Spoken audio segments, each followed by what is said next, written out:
নমস্কার, স্বাগত স্কিল বেঙ্গল চ্যানেলে। আমি এখানে এসি রেফ্রিজারেশন সম্পর্কে ক্লাস করাচ্ছি। এর আগে 4টে ক্লাস হয়ে গেছে, এটা 5 নম্বর ক্লাস।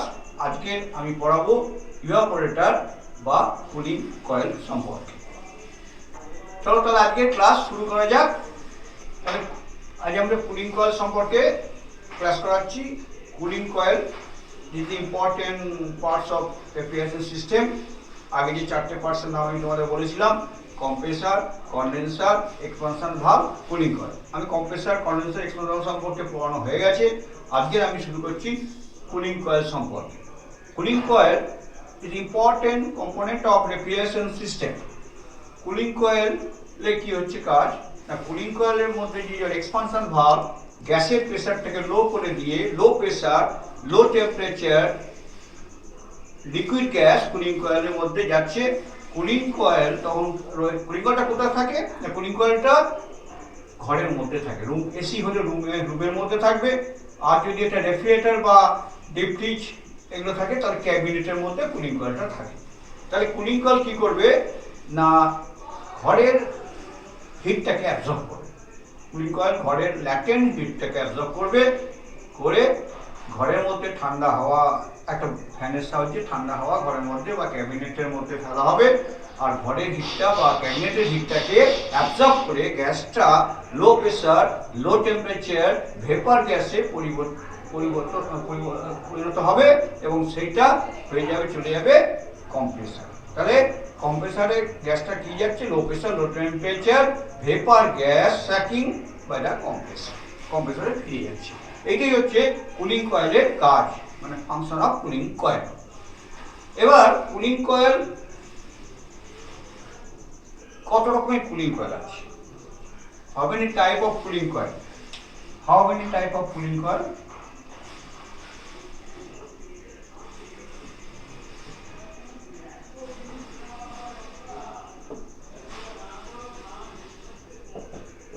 মেইনলি আমরা এটাকে দুটো ভাগে ভাগ করি। একটা dry expansion cooling coil, number 1 dry expansion cooling coil.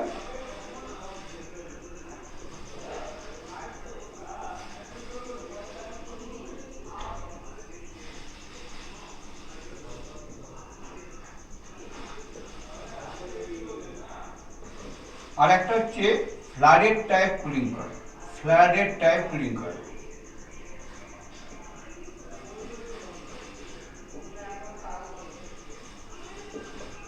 Dry expansion cooling coil, flooded type cooling coil. Dry expansion cooling coil আমরা ব্যবহার করব ডোমেস্টিক পারপাসে। ডোমেস্টিক পারপাসে যে রেফ্রিজারেটর, যে এয়ার কন্ডিশনার, তাতে আমরা ব্যবহার করব ড্রাই এক্সপানশন কুলিং কয়েল। তো ড্রাই এক্সপানশন কুলিং কয়েল আর ফ্লাডেড টাইপ কুলিং কয়েলের মধ্যে ডিফারেন্স কি? ড্রাই এক্সপানশন, ড্রাই মানে শুকনো, মানে অর্থাৎ সেই কুলিং কয়েলের মধ্যে কোনো গ্যাস থাকবে না। কম্প্রেসার গ্যাসটাকে পাঠাবে, সেই গ্যাসটা পাস করবে কুলিং কয়েলের মধ্যে দিয়ে। এটাই হচ্ছে ড্রাই এক্সপানশন কুলিং। যেগুলো আমাদের এসি, রুম এসি বা রেফ্রিজারেটর, তার সেগুলো সবই ড্রাই এক্সপানশন কুলিং কয়েল। এগুলো হচ্ছে কম্প্রেসারের মধ্যে দিয়ে, কম্প্রেসার কুলিং কয়েলের মধ্যে দিয়ে গ্যাসটা যাবে, কুলিং কয়েলে কোনো গ্যাস আগে থেকে থাকবে না। ফ্লাডেড টাইপ কুলিং কয়েল মানে কুলিং কয়েলের মধ্যে আগে থেকে কিছু গ্যাস ভরা থাকবে, তারপরে কম্প্রেসার যখন গ্যাসটাকে পাঠাবে সেই গ্যাসটা ওই গ্যাসেরকে ঠেলে আবার ওটাকে পাঠিয়ে দেবে কম্প্রেসারে, আবার পরবর্তী গ্যাসটা গিয়ে ওখানে জমা হবে। এইভাবে মানে একটা ফ্ল্যাট, মানে তোমরা জানো ফ্ল্যাট মানে বন্যা, বাংলা করলে হয় বন্যা। অর্থাৎ বন্যা মানে কি, জল জমে থাকে, তাকে আমরা বন্যা বলি। কোনো জায়গায় জল জমে থাকলে সেটাকে আমরা বন্যা বলি, বর্ষাকালে যেটা হয়।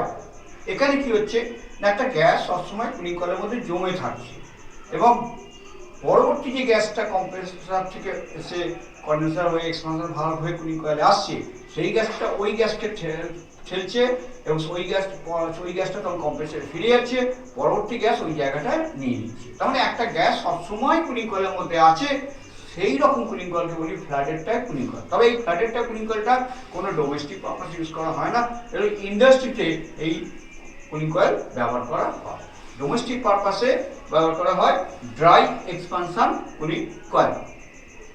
ড্রাই এক্সপানশন কুলিং কয়েলটা তাহলে আমরা উইন্ডো এসি বা রেফ্রিজারেটর ইত্যাদিতে আমরা ড্রাই এক্সপানশন কুলিং কয়েল ব্যবহার করে থাকি। এবার ড্রাই এক্সপানশন কুলিং কয়েলটাকে আমরা একটা এয়ার দিয়েও ফোর্স ড্রাফট বলতে পারি, একটা ন্যাচারাল ড্রাফট বলতে পারি। দু রকমের কুলিং কয়েল হয়। এই ড্রাই এক্সপানশন কুলিং কয়েলটা আমরা দু রকম পাই, একটা natural draft cooling coil, natural draft cooling coil,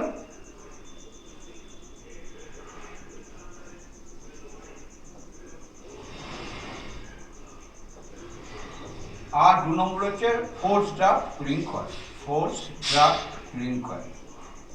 natural draft cooling coil and force draft cooling coil. Refrigerator যেমন single door refrigerator, single door refrigerator যে কুলিং কয়েল ইউজ করা হয় সেটা হচ্ছে ন্যাচারাল ড্রাফট কুলিং কয়েল। বা water কুলারে যে cooling coil use করা হয় বা ডিপ ফ্রিজে কুলিং কয়েলগুলো ইউজ করা হয় সেগুলো সবই আগেকার দিনে সবই ওগুলো সব ন্যাচারাল ড্রাফট কুলিং কয়েল ছিল, এখনো আছে। এখন কিছু কিছু ফোর্স ড্রাফট কুলিং কয়েল আমরা রেফ্রিজারেটর ইউজ করি, যেটাকে বলে frost free machine double door. Double ডোরে আমরা ভেতরে একটা পাখা ব্যবহার করা হয় এখন। এই পাখা দিয়ে ঠান্ডাটাকে চেম্বারের মধ্যে ফেলা হয়। ওর মধ্যে কোনো বরফ দেখা যায় না, বরফটা কুলিং কয়েলটা থাকে ইনসাইড দ্য কেবিন, আর পাখাটা দিয়ে ওই ঠান্ডা হাওয়াটা চেম্বারের মধ্যে ফেলা হয়। চেম্বারে আমরা যা যা রাখবো সেটাই বরফ হয়ে যাবে। তাহলে এই ধরনের কুলিং কয়েলকে বলা হয় ফোর্স ড্রাফট কুলিং কয়েল। যেটা এসি হলো ফোর্স ড্রাফট কুলিং কয়েল, অর্থাৎ কুলিং কয়েলে একটা পাখা লাগানো থাকে তাকে বলবো force draft cooling coil. Cooling কয়েলে যদি কোনো পাখা লাগানো না থাকে তাকে বলবো ন্যাচারাল ড্রাফট কুলিং কয়েল। তাহলে সিঙ্গেল ডোরে natural draft cooling coil, double ডোরে force draft cooling coil, air কন্ডিশনে force draft cooling coil, water cooler deep ফ্রিজও ন্যাচারাল ড্রাফট কুলিং কয়েল আমরা ব্যবহার করে থাকি। এগুলোকে বলা হয়। এবার এই ন্যাচারাল ড্রাফট কুলিং কয়েলগুলো বা এই ড্রাই এক্সপানশন কুলিং কয়েল, এটাকে আরেকটা নাম হচ্ছে প্রাইমারি কুলিং কয়েল, আর আরেকটা হচ্ছে সেকেন্ডারি কুলিং কয়েল আছে। প্রাইমারি কুলিং কয়েল মানে কি, যেখানে আমরা ডাইরেক্ট গ্যাসটা ব্যবহার করব তাকে বলবো প্রাইমারি কুলিং কয়েল। আর যেখানে ডাইরেক্ট গ্যাসকে ইউজ করবো না, গ্যাস মানে যে গ্যাসগুলোকে আমরা রেফ্রিজারেটর ঠান্ডা করার জন্য ব্যবহার করি, আমরা ওগুলোকে রেফ্রিজারেন্ট বলি। এই রেফ্রিজারেন্টগুলো ডাইরেক্ট ব্যবহার করা হয়, যেমন অ্যামোনিয়া গ্যাস আছে, R22 গ্যাস আছে, R134A গ্যাস আছে, এক্সেট্রা এক্সেট্রা। আমি রেফ্রিজারেন্টের ক্লাসটা পরে একটু করাবো, তখন তোমাদের একটা ডিটেলস আলোচনা করবো। তাহলে এই যে ডাইরেক্ট এই গ্যাসগুলো যখন আমরা কুলিং কয়েলে ব্যবহার করি ডাইরেক্ট, তাকে বলা হয় প্রাইমারি কুলিং কয়েল বা প্রাইমারি রেফ্রিজারেন্ট। যে গ্যাসগুলো ব্যবহার করা হয় তাকে বলে প্রাইমারি রেফ্রিজারেন্ট, আর যে কুলিং কয়েলের মধ্যে আমরা এই গ্যাসটা ব্যবহার করি তাকে বলি প্রাইমারি কুলিং কয়েল। আর সেকেন্ডারি কুলিং কয়েল, সেখানে সেকেন্ডারি রেফ্রিজারেন্ট ইউজ করা হয়। যেমন আমরা secondary cooling coil brine solution বলে একটা সলিউশন আছে, যেটা ওয়াটারের সঙ্গে সল্ট মিক্সড করে আমরা ব্রাইন সলিউশন তৈরি করি। এই ব্রাইন সলিউশনটা যদি ওয়াটারের সঙ্গে আমরা সল্ট মিক্স করি তাহলে কি হয়, এই সলিউশনটা এই ওয়াটার থাকবে, সেটাকে যদি আমরা যতই ঠান্ডা করব মাইনাস টেম্পারেচারে ওটা ওয়াটারই থাকবে, ওটা জমে যাবে না। কিন্তু প্লেন ওয়াটারকে যদি আমরা ঠান্ডা করি মাইনাস টেম্পারেচারে ওটা জমে যাবে, জমে আইস হয়ে যাবে, বরফ হয়ে যাবে। কিন্তু সেকেন্ডারি যে brine solution, secondary refrigerant brine solution, এটা মাইনাস টেম্পারেচার -30তেও ওটা বরফ হবে না, -40তেও বরফ হবে না, যদি সেইভাবে সল্ট আর ওয়াটার মিক্সড করা যায়। সেগুলো আমরা সেকেন্ডারি রেফ্রিজারেন্ট বলি। তাহলে ব্রাইন সলিউশনকে আমরা সেকেন্ডারি রেফ্রিজারেন্ট বলি, যেটা আমরা সেকেন্ডারি কুলিং কয়েলে ইউজ করে থাকি। আমি জাস্ট একটা বোঝাচ্ছি কীভাবে হচ্ছে ড্রাই এক্সপানশন বললাম। আমি এবার সেকেন্ডারি কুলিং কয়েল সম্পর্কে তোমাদের একটা ধারণা দিই। ধরো এই একটা ট্যাঙ্ক আছে আর এখানে একটা ট্যাঙ্ক আছে, ওয়াটার মানে স্টিলের ট্যাঙ্ক। এখানটায় আমি কি করলাম, এই কুলিং কয়েলটাকে ঢুকিয়ে দিলাম, আর এর মধ্যে প্লেন এখানে এই যে ওয়াটারটা ইউজ করব, সেই এখানে ওয়াটারটা ইউজ করব, সেটা হচ্ছে সেকেন্ডারি ব্রাইন সলিউশন। এটা ব্রাইন সলিউশন ইউজ করব। আর এইখানটায় এইটার সঙ্গে একটা লিঙ্ক করে দিলাম। আর এইটার মধ্যে কি করলাম, কতগুলো ক্যান দেখলাম, ক্যান আইস ক্যান, এইটার মধ্যে আইস তৈরি হবে, আইস ক্যান, আইসের ব্লক। তোমরা দেখে থাকবে যে আইসের ব্লকগুলো এই মাছের বাজার বা এতে দরকার হয় বরফ, সেখানে আইস ক্যান, এগুলো হচ্ছে আইস ক্যান। আর এইটা এইটা এটা একটা স্টিলের ট্যাঙ্ক, এটাও স্টিলের ট্যাঙ্ক। এর মধ্যে আমি, এটা হচ্ছে প্রাইমারি কুলিং কয়েল, এটা প্রাইমারি কুলিং কয়েল। আর এখানে যে গ্যাস ব্যবহার করা হচ্ছে সেটা প্রাইমারি রেফ্রিজারেন্ট, এটা প্রাইমারি রেফ্রিজারেন্ট।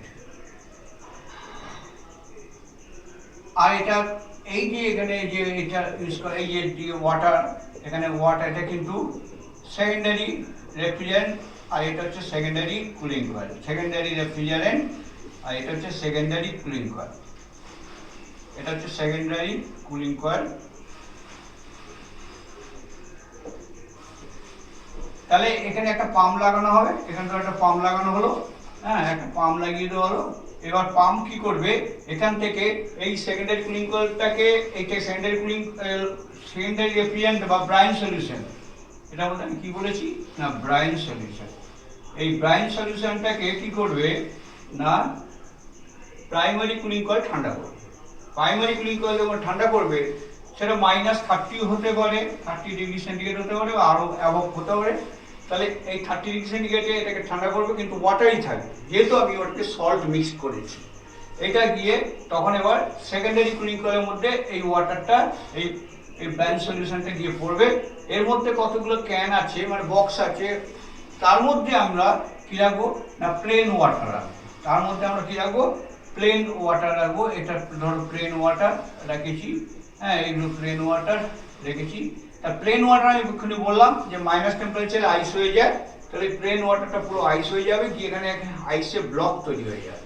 তারপরে যখন ব্লকগুলো কমপ্লিট হয়ে যাবে, তখন আমরা কি করব, প্ল্যান্টটাকে বন্ধ করে দিয়ে এই ক্যানগুলোকে তুলে আনবো। যেগুলো তোমরা দেখতে পাবো যে লরি টরিতে করে বরফের চাই যায়, যে এ দিয়ে তুলে, হুক দিয়ে তুলে তুলে বাজার বিক্রি হয়। মাছের বাজারে তো বরফ ছাড়া মাছ রাখা যাবে না, মাছ কেন, অনেক কিছু জিনিসই এই বরফে রাখতে হয়। এই বরফগুলো সেখানে বিক্রি হয়, বা আমাদের খাবারেও কিছু বরফ দরকার পড়ে, কোল্ড ড্রিঙ্কস ইত্যাদি বা কিছুতে, সেখানে আমরা এই বরফটা ইউজ করে থাকি।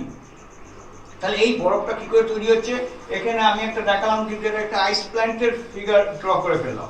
আইস প্ল্যান্টটাকে আমি শর্টে দেখিয়ে দিলাম যে এখানে একটা প্রাইমারি কুলিং কয়েল, এটা সেকেন্ডারি কুলিং কয়েল।